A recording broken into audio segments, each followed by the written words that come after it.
읽어볼까요? 23절. 전능하신 이 여호와 하나님께서 말씀하사 해 돋는 데서부터 지는 데까지 세상을 부르셨도다. 온전히 아름다운 시온에서 하나님이 빛을 비추셨도다. 우리 하나님이 오사 잠잠하지 아니하시니 그 앞에는 삼키는 불이 있고 그 사방에는 광풍이 불리로다. 하나님이 자기의 백성을 판결하시려고 위 하늘과 아래 땅에 선포하여 이르시되 나의 성도들을 내 앞에 모으라. 그들은 제사로 나와 언약한 이들이니라 하시도다. 하늘이 그의 공의를 선포하리니 하나님 그는 심판장이시미로다. 셀라. 내 백성아 들을지어다. 내가 말하리라. 이스라엘아 내가 내게 증언하리라. 나는 하나님 곧 내 하나님이로다. 나는 내 재물 때문에 너를 책망하지는 아니하리니 내 번제가 항상 내 앞에 있음이로다. 내가 내 집에서 수소나 내 우리에서 순염소를 가져가지 아니하리니 이는 산림의 짐승들과 뭇 산의 가축이 다 내 것이며 산의 모든 새들도 내가 아는 것이며 들의 짐승도 다 내 것이미로다. 내가 가령 줄여도 내게 이르지 아니할 것은 세계와 거기에 충만한 것이 내 것이미로다. 내가 숫소의 고기를 먹으며 염소의 피를 마시겠느냐? 감사로 하나님께 제사를 드리며 지존하신 이에게 내 소원을 갚으며 환난 날에 나를 부르라. 내가 너를 건지리니 내가 나를 영화롭게 하리로다. 악인에게는 하나님이 이르시되 내가 어찌하여 내 율례를 전하며 내 언약을 내 입에 두느냐? 내가 교훈을 미워하고 내 말을 내 뒤로 던지며 도둑을 본즉 그와 연합하고 간음하는 자들과 동료가 되며 내 입을 악에게 내어주고 내 혀로 거짓을 꾸미며 앉아서 내 형제를 공박하며 내 어머니의 아들들을 비방하는도다.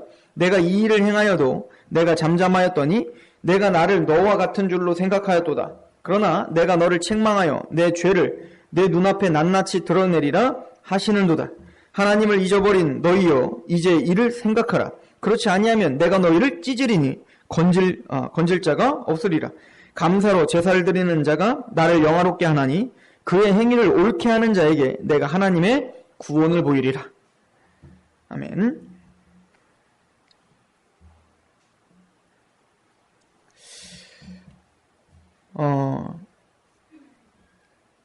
오늘은 크게 네 등분으로 좀 나눠볼 수가 있는데요. 첫 번째는 1절부터 약 7절 정도까지 교회, 하나님의 백성들에게 하나님이 주신 복, 은혜를 상고시킵니다. 그리고는 그 은혜를 받은 하나님의 백성들은 제사로 언약을 맺었다. 즉 예배자가 되고 하나님께 제사장의 나라가 되었다. 그래서 제사를 드리는 게 마땅하다는 것을 이야기를 하시고 너희들이 나에게 나올 때 제물도 드리고 하나님 앞에 열심히 제사를 드리는 것을 인정한다는 것을 보여줍니다. 그러나 결론은 나는 너희의 제사를 받지 않겠다는 거죠. 그리고는 주님은 회개를 촉구하십니다. 그렇지 않으면 내가 너희를 찢을 거다.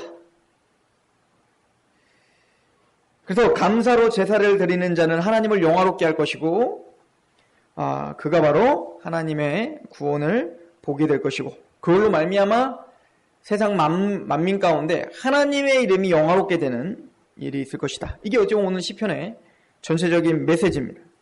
오늘 시편은 모든 성경이 마찬가지겠지만 불신자들한테 구원받아라 어쩌라 이런 얘기가 아니라 하나님의 성도들에게 지금 하는 메시지예요. 그래서 여기서 말하는 구원이란 육체적인 구원을 말합니다.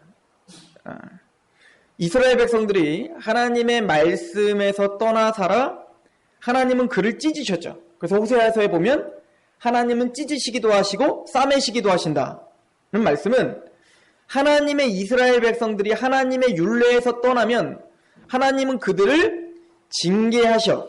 그래서 찢으시기도 하십니다. 그러나 하나님은 반드시 어떻게 하세요? 싸매주셔. 이게 우리 구원이죠. 이런 찢으시고 싸매시는 것을 반복하셔서 하나님이 이루시고자 하는 것은 바로 이스라엘다움입니다. 오늘 말씀을 우리가 사실은 한 구절 한 구절 너무너무 중요하고 굉장히 깊은 이야기가 있지만 간단하게 좀 이렇게 짚고 넘어가서 오늘 하나님의 교회인 하나님의 성전인 우리에게 어떤 적용점이 있어야 될지를 또 우리가 기도를 할 때 어떤 마음의 태도로 하나님께 나가야 할지를 점검하는 그런 귀한 시간이시길 소망합니다. 50장 1절에 전능하신 이 여호와 하나님께서 말씀하시는 해 돋는 데서부터 지는 데까지 세상을 부르셨도다. 그래서 하나님은 해 뜨는 데서부터 해 지는 데까지 하나님의 백성들을 부르십니다. 그러니까 우리가 하나님께 나오시죠? 하나님께 부르심을 받은, 택함받은 하나님의 백성들은 부르면 나오는 거예요. 예수님이 자기가 원하는 자들을 부르시니 나오는지라, 제자들을 부를 때 하신 말씀인 것처럼 여러분들을 하나님이 원하셨고 주님이 원하셔서 여러분들은 하나님의 복음으로 나왔죠. 즉 시온으로 나왔다는 얘기예요. 예루살렘, 시온. 2절을 보시면 온전히 아름다운 시온에서 하나님의 빛을 비추셨도다. 어디서 빛을 비추셨다고요? 시온에서 빛을 비췄어요. 시온은 바로 예수 그리스도를 가리키죠. 그죠? 약속의 장소. 즉 예수님이에요. 예루살렘. 바로 시온인 예수 그리스도 안에서 하나님의 빛을 비췄죠. 그래서 여러분들 그래서 구약 성경도 그렇고 신약 성경도 보면 이제 빛에 대한 이야기를 할 때는 항상 하나님의 복과 연결되어서 쓰여지고 있어요. 뭐 예를 들어서 시편 67편을 보시면 67편 1절에 하나님은 우리에게 은혜를 베푸사, 하나님은 우리에게 은혜를 베푸사 복을 주시고 그의 얼굴 빛을 우리에게 비추사. 이것이 복이고 이게 은혜인 거예요.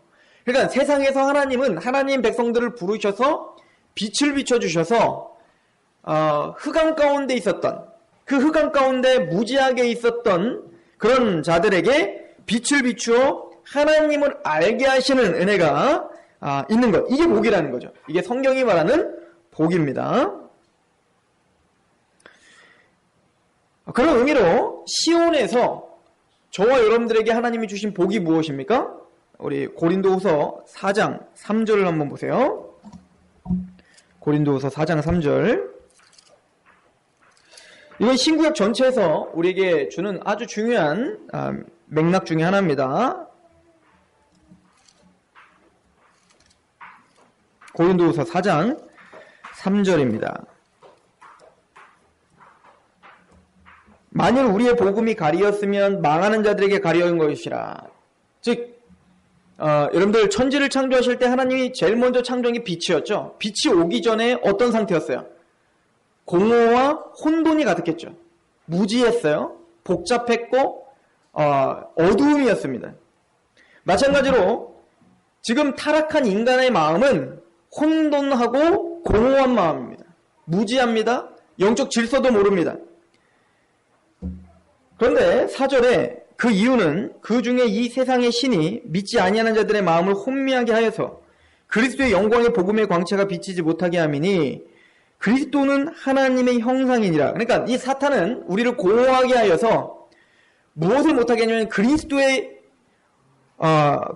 영광의 복음이 광채가 비치지 못하게, 하나님의 어떤 광채, 그 빛, 그리스도의 빛, 이것을 비치지 못하게 하는 것이 혼돈이고 그게 저주란 말입니다. 5절을 보시면 우리는 우리를 전파하는 것이 아니라 오직 그리스도 예수의 주되신 것과 또 예수를 위하여 우리가 너희에게 종된 것을 전파함이라. 우리 6절 같이 한번 읽어봅시다. 시작. 어두운데 빛이 비추라 말씀하셨던 그 하나님께서 예수 그리스도의 얼굴에 있는 하나님의 영광을 아는 빛을 우리 마음에 비추셨느니라. 제가 창세기 이야기를 괜히 한 게 아니에요. 지금 사도 바울이 그렇게 설명하고 있는 겁니다. 어두움에 빛이 비추라. 그 혼돈 가운데 있었던 그곳 가운데 예수님이 하나님께서 빛이 있으라 그랬더니 빛이 있으면서 질서가 잡히기 시작한 것처럼 하나님도 모르고 영적 질서도 모르고 이 세상의 어떤 번영과 이 세상의 것만 붙잡고 그것이 전부인 양 살아갔던 우리 혼돈, 그게 저주란 말입니다. 세상은 그게 복이라고 말하고 세상은 그게 행복이라고 말하는데 성경은 그게 저주라고 말하는 거예요. 그것만 알고 사는 것을. 그 어두운 가운데 빛이 비추라 말씀하셨던 그 하나님께서 예수 그리스도의 얼굴에 있는 하나님의 영광을 아는 빛을 우리 마음에 비추셨죠. 그래서 왜 교회 오면 예수님, 신약과 구약 전체에서 예수님을 알아야 됩니다. 복음은 예수님을 말하는 겁니다. 왜 그렇게 강조할까요? 그 예수님을 알아야 그 예수님 얼굴에 있는 하나님의 영광의 빛을 알기 때문에 그렇습니다. 그러니까 예수님을 알아가는 게 복이고 예수님에게 감격하는 게 복이라는 거예요. 다시 본문으로 가보시면 시편 50편 2절을 다시 한번 보십시오. 그럼 이제 이 본문이 해석이 됩니다. 2절에 온전히 아름다운 시온에서, 그리스도죠. 예수 그리스도 안에서 하나님이 빛을 비추셨죠. 즉 예수 그리스도를 통하여서 그 시온 안에서 하나님의 영광을 아는 빛을 비춰주셨다고요. 예수님의 십자가와 부활과 예수님의 그 원수되었을 때 죽으신 그 사랑 때문에 하나님이 누구신 줄 우리는 알고 감격한 자가 되었단 말입니다. 그리고는 그렇게 감격하고 구원받은 하나님의 백성들을 모이라 라고 하고 있습니다. 50장 5절 한번 보십시오. 이르시되 나의 성도들을 내 앞에 모으라. 그들은 제사로 나와 언약했다. 저와 여러분들이 하나님의 백성이고 복음을 갖고 있는 사람이라면 하나님과 제사로 언약한 사람들. 제사로 언약했다는 것은 여러분들 아브라함을 생각하면 돼요. 아브라함이 하나님과 언약을 체결할 때 뭐로 체결했죠? 제물로 체결했죠. 그죠? 새들을 반으로 쪼개고 짐승들을 반으로 쪼갠 이후에 하나님께서 그곳으로 지나갔다는 거잖아요. 지금 무슨 얘기입니까? 하나님은 우리에게 어떻게 언약한 겁니까? 내가 목숨을 바치는, 내 목숨을 다하는 한이 있더라도 너에게 내가 한 언약을 반드시 지키겠다는 거죠. 그러면 그 언약을 체결한 인간은 제사를 드리면서 뭔 고백을 하는 겁니다. 예, 맞습니다. 하나님의 언약, 영원한 생명, 또 나에게 이런 빛이 온 그 복은 내 노력과 내 행함이 아니라 100% 모두가 다 하나님의 은혜입니다. 예수님이 쪼개지심으로, 하나님의 쪼개지심으로 우리에게 성취된 철저한 은혜입니다를 고백하며 뭡니까? 나를 사도 바울이 말한 것처럼 그러므로 이제 그리스도 안에 있는 자에게 결코 정죄가 없다라고 고백하는 하나님의 백성들이 이제 너희를 거룩한 산제물로 드리는 거잖아요. 감사함으로, 자유의 종으로. 너무 고맙고 너무 감사하고 너무 하나님을 사랑스러워서 나는 하나님께 예배자로 살겠습니다. 하나님, 나는 제사를 드리는 자가 되겠습니다. 이제 내 욕망과 내 이기적인 그 죄성을 내려놓고 이제 십자가에 달리신 예수 그리스도가 나를 통하여 사는 그런 하나님의 사람들이 되겠습니다. 내가 산 제물이 되겠습니다 라고 언약을 체결한 거라고. 이게 성도예요. 그러니까 성도는 단순히 구원의 확신과 죄사함의 확신만 있는 게 아니라 반드시 하나님에게 소원이 있고 하나님에게 뭡니까? 나는 그렇게 예배자로 살겠다라고 하는 언약을 체결했다는 것을 잊으시면 안 되는 거예요. 그래서 하나님은 그 이스라엘 백성들을 모으면서 말하는 거예요. 내 성도들을 불러라. 그들은 나와 제사로 언약을 했다라고 이야기하고 있는 거죠.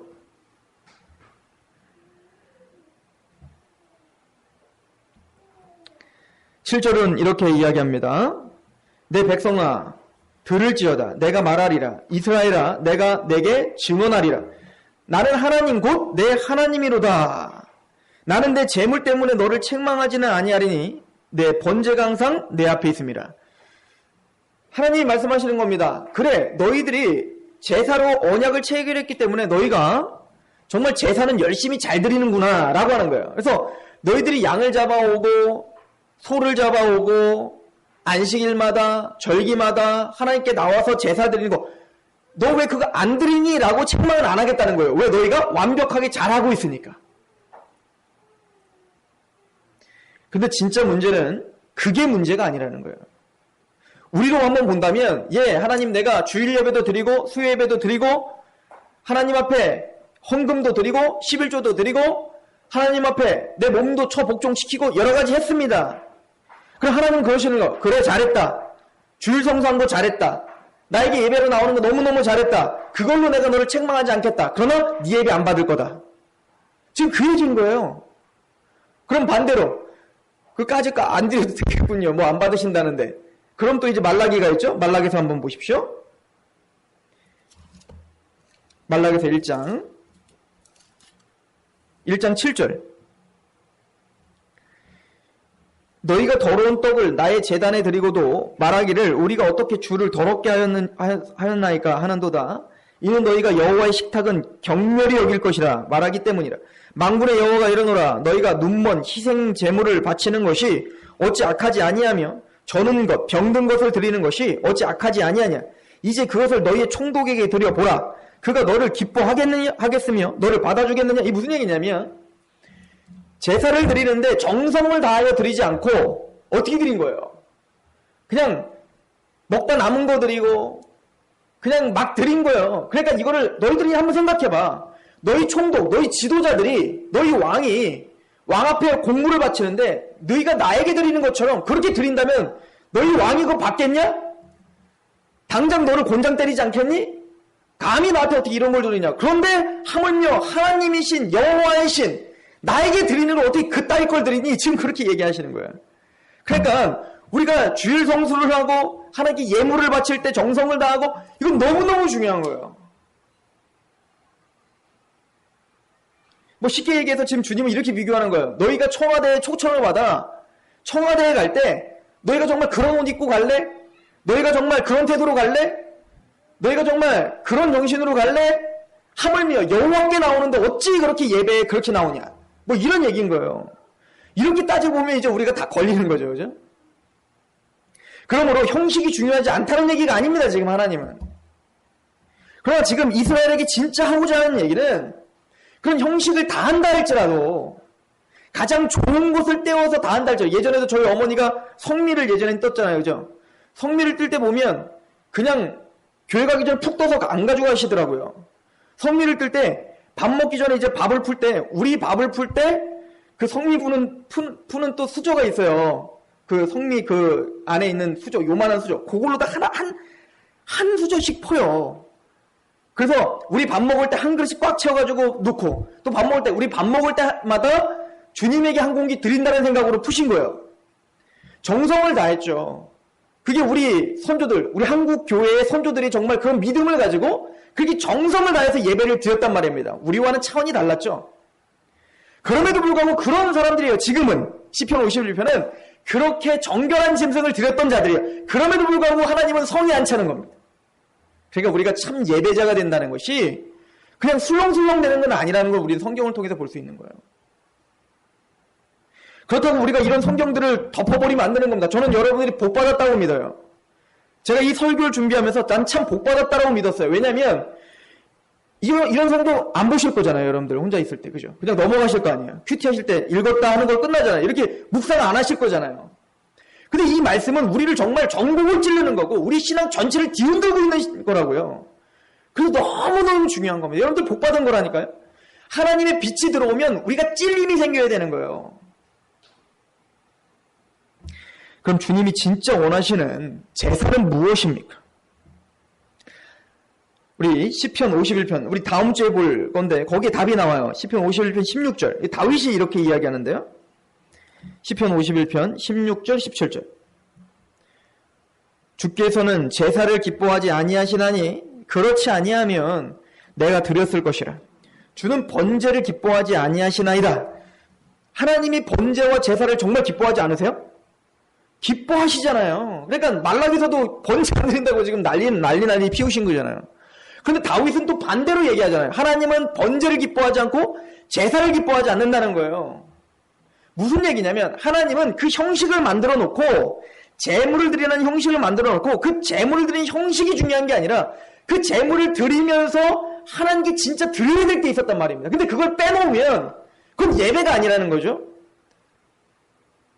그럼 뭘 드려야 됩니까? 17절이에요. 같이 읽어봅시다. 시작. 하나님께서 구하시는 제사는 상한 심령인 거예요. 상한 심령. 마음을 원하시는 겁니다. 그래서 여러분들 하나님이 돈 없을까요?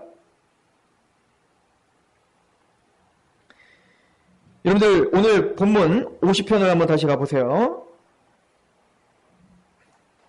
50편 11절부터 한번 보십시오. 하나님이 우리 수준에 맞춰서 이렇게 설명을 하십니다. 50편 11절 9절부터 내가 내 집에서 숫소나 내 우리에서 순념소를 가져가지 아니하리니 이는 살림의 짐승들과 무산의 가축이 다 내 것이라. 야, 너희들이 제물을 드리는 짐승을 드리는데 나 그거 안 받을게. 나 더러워서 안 받을게. 그거 사실은 다 내 거야. 너희가 그거를 드리면서 그걸 나한테 갖고 오면서 뭐래도 한 것처럼 생색을 내는 너희들의 그 제사에 역겨운 거예요. 지금 하나님. 우리가 하나님께 나와 시간을 드리면서 내가 뭔가 엄청난 것을 드리는 것처럼 하나님께 생색을 내는 것이 하나님은 싫으신 겁니다.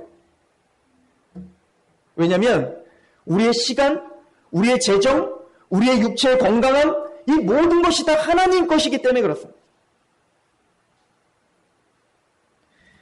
11절에 산의 모든 새들도 내가 아는 것이며 들의 짐승들도 내 것입니다. 내가 가령 줄여도 내게 이르지 아니할 것은 세계와 거기에 충만한 것이 내 것이다. 무슨 얘기죠? 야, 내가 혹시 배가 고파도 나 니들한테 부탁 안 해. 니들한테 뭐 나 먹여 달라는 소리 안 해. 지금 무슨 얘기입니까? 하나님은 하나님이시고 너희들은 피조물이라니까. 너희는 나의 덕을 보며 사는 사람들이지 내가 너희의 덕을 보는 하나님이 아니라니까. 그런데 꼭 우리는 뭡니까? 하나님께 뭔가를 드린다고 생각하는 거예요. 그게 저의 마음이었고 이게 우리의 마음이었던 겁니다. 13절에 더 적나라하게 이렇게 말합니다. 내가 숫소의 고기를 먹으며 염소의 피를 마시겠니? 설마 너희가 피 뿌리는 제사를 드리라는 게 내가 그거 먹고 싶어서 그러겠냐 이거야. 그러니까 형식이 중요한 게 아니라 하나님 그 형식에 담을 그 내용이 중요한데 그걸 싹 빼버리고 형식만 하나님께 나온다면 그는 하나님 받을 수 없는 예배라는 거죠. 15절에 환난 날에 나를 부르라. 내가 너를 건지리니 내가 나를 영화롭게 하리로다. 너희들이 정말 그렇게 상한 심령으로 나올 수 없다면 내가 너를 찢으겠다. 그래서 상한 심령으로 나올 수밖에 없게 내가 만들어버리겠다 라고 주님은 선포하고 계시는 거예요. 왜요? 하나님이 진짜 원하시는 건 하나님이 내 구원자입니다. 하나님이 계시지 않으면 난 죽습니다. 하나님, 저를 불쌍히 여겨주십시오. 난 이런 죄인입니다. 하나님이요. 하루라도 한순간도 주님을 떠나지 않으면 나는 정말 아무것도 아닌 자입니다. 일주일 동안 나를 살려주셔서 너무나 감사하고 일주일 동안 나에게 이렇게 먹고 살 수 있게 하신 거 너무나 감사하고 이게 상한 심령인 거예요. 주님은 그걸 원하신다. 근데 지금 이스라엘 백성들의 태도는 그 하나님에 대한 감사와 자기가 어떤 처지인지를 잃어버린 겁니다. 그리고 기고만장한 거죠. 그리고는 하나님이 주신 복들 중에 가장 좋은 것을 빼어서 내가 뭔가 희생하며 하나님께 드린다라고 착각하고 하나님께 떵떵거리며 자, 내가 하나님께 이거 드렸으니까 하나님 이제 복 주시죠. 말라기는 누가 할 수만 있으면 이 성전문 좀 닫아줘라 차라리 라고 하나님은 역겨워하시죠. 그래서 오늘 본문은 우리에게 진짜 예배가 무엇인지를 설명합니다. 그래서 중요하다는 거예요. 그래서 여러분들은 복받았다는 겁니다. 선택된 자들인 거예요. 12절을 보십시오. 내가 가령 줄여도 내게 이르지 아니할 것은 세계와 거기에 충만한 것이 내 것이미로다. 내가 숫소의 고기를 먹으며 염소의 피를 마시겠니? 14절부터 14절 15절 같이 읽어볼까요? 시작. 감사로 하나님께 제사를 드리며 지존하신 이에게 내 소원을 갚으며 환난 날에 나를 부르라. 내가 너를 건지리니 내가 나를 영화롭게 하리라. 첫 번째는 그래서 감사로 드리는 겁니다. 하나님이 나에게 행하신 거, 이건 심령이 가난하지 않으면 감사를 찾아낼 수가 없어요. 우리가 그냥 평범하게 내 마음이 교만해지고 내 마음에 기름이 잔뜩 껴있으면 하나님께 감사를 찾아낼 수가 없습니다. 두 번째는 소원을 갚으며, 무슨 얘기죠? 다시 너희가 진짜 구원을 받고 제사로 언약을 맺은 사람이라면 정말 구원받았을 때 그 감격으로 다시 돌아가 그때 너희들이 나에게 했던 소원을 기억하라는 거예요. 예배입니다. 너희 몸을 산제물로 드리게. 이건 하나님이 드려라라고 하지 않았고 진짜 구원받은 사람은 그런 고백이 터져 나왔거든요. 하나님 내가 예배사로 살을게요. 너무 감사합니다. 영원한 지옥에 갈 수 있는 나를 천국 보내주시다니요. 내가 한 것도 없는데 하나님 내가 뭐 드릴까요? 이게 구원받은 자의 마땅한 소원이었어요. 저희 어머니한테도 복음을 전했더니 저희 어머니가 저한테 이렇게 얘기했어요. 예, 너무 고마워서 어떡하니? 나 이제 어떡하니? 나 이제 뭘 해드려야 되니 하나님께? 이게 뭐죠? 소원이죠. 내 몸이라도 나의 뭐라도 하나님께 드리고 싶은 그 소원을 하나님께 드렸다고요. 나는 소원 안 했는데요? 난 소원 안 했어요. 난 그런 약속 안 했어요. 그건 성도가 아니란 얘기입니다. 주님은 그런 겁니다. 너희가 구원받았을 때 그 나에게 소원했던 것을 기억하고 그거를 가지고 오라는 거예요. 주님 그거 받으시겠다는 거예요. 그 예배 받으시겠다는 겁니다. 환난 날에 나를 부르라. 이 환난과 고통이 있을 때 이것이 나를 찢으시는 것으로 말미암아 나를 가난하게 하고 계시는구나 라고 하는 그 통회함을 갖고 하나님만을 의지하는 마음을 하나님께 가지고 오라는 거예요. 그럴 때 하나님은 너희를 구원할 거고, 육체적인 구원입니다. 그 구원을 통하여 하나님의 영화롭게 될 거예요. 그래서 우리는 고백하죠. 고난을 더 심각하게 통과한 사람이면 통과한 사람일수록 감사가 많아지더라는 거 참 재미있죠. 부유하게 살고 가진 것이 많고 항상 평탄한 길을 걸어가는 사람은 이상하게 감사할 줄 몰라요. 뭐 이분 감사하는데 정말 상한 심령이 아니야. 근데 재밌는 건 고난의 길을 걷고 힘들고 고통 가운데 하나님을 만난 사람들은 누가 시키지 않아도 그들 앞에서 어떤 위로도 할 수가 없어서 그냥 쳐다만 보는데 그는 진짜 감사를 하고 있어요. 누가 시키지 않아도. 재밌죠.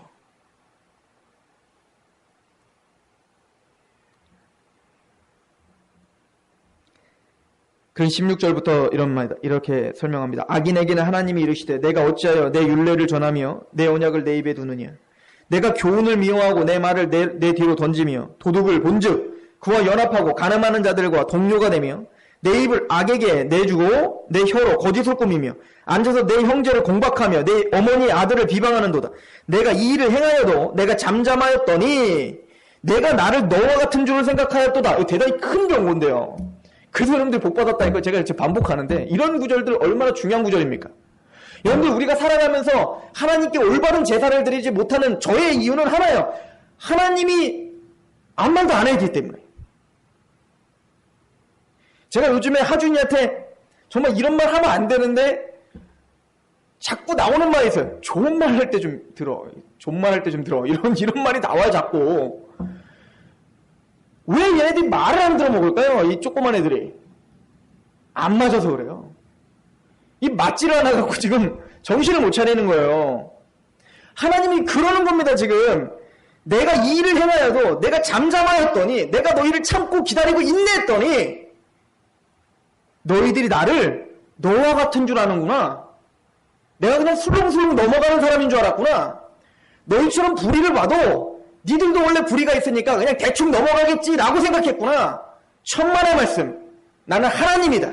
나는 거룩하다. 나는 공의롭다. 절대 그냥 넘어가는 분이 아니다. 난 너를 반드시 찢을 거다. 엄청난 경고 아닙니까? 저는 이제 부모가 돼 보니까 이 경고가 뭔지 알겠어요.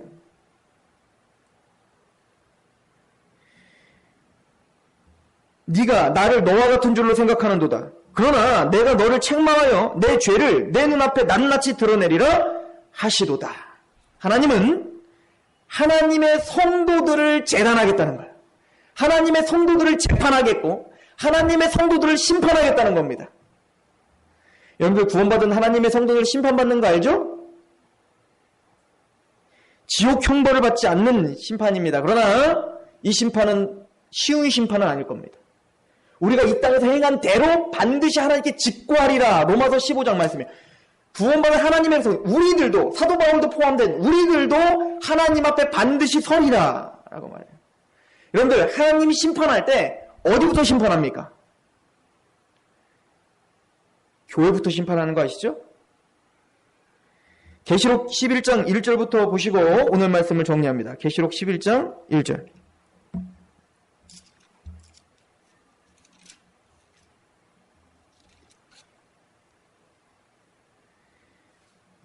또 내게 지팡이 같은 갈대를 주며 말하기를 일어나서 하나님의 성전과 제단과 그 안에서 경배하는 자들을 측량하라. 교회를 측량하시. 이 측량이 끝난 이후에 세상 심판이에요. 먼저는 교회를 먼저 갈대, 즉 그 다음에 잣대입니다. 자, 하나님의 말씀의 잣대로 어떻게 하겠다는 거예요? 측량하겠다는 거예요. 귀 있는 자는 들으십시오. 하나님 앞에 정말 예배자로 산다는 것은 중요합니다. 성경은 하나님이 우리와 같지 않음을 계속 우리에게 설명하고 계십니다. 하나님은 하나님의 원래 목적인 그 예배가 되지 않을 때 상한 심령을 하나님께 나오지 못한다면 상한 심령을 포기하시는 게 아니라 상한 심령이 되도록 찢으실 거예요. 그 위험 있는 우리 아버지의 음성을 들으시고 우리가 그런 예배자이길 소망합니다. 하나님, 내 마음에 아직도 뭔가 밋밋함이 있고 내 마음에 상한 심령을 잃어버렸다면 빨리 하나님께 도와달라 고백하셔야 됩니다. 빨리 하나님께 다시 예배자가 될 수 있도록, 주 하나님께 간절한 마음으로 달려갈 수 있도록 저를 좀 붙잡아 주십시오 라고 기도하셔야 됩니다. 다시 말씀드립니다. 이 말씀을 들은 몇 안 되는 저와 여러분들은 복 있는 사람들입니다. 하나님 여러분들을 예배자로 만드실 겁니다. 기도하겠습니다. 아버지요, 오늘 시편의 이 거룩한 말씀을 통하여 우리가 하나님의 뜻을 봅니다. 구원받은 성도들을 예배자로 만드시고야만은 하나님의 은혜를 발견합니다. 주여, 우리를 불쌍히 여겨주시고 그렇게 우리를 만들어 주시옵소서. 아버지요, 우리가 예배로 나올 때에 상한 심령으로, 감사함으로 구원받을 때 그 소원을 가지고 하나님을 영화롭게 할 수 있도록 제발 우리를 붙잡아 주옵소서. 예수 그리스도의 이름으로 감사하며 기도하옵나이다. 아멘.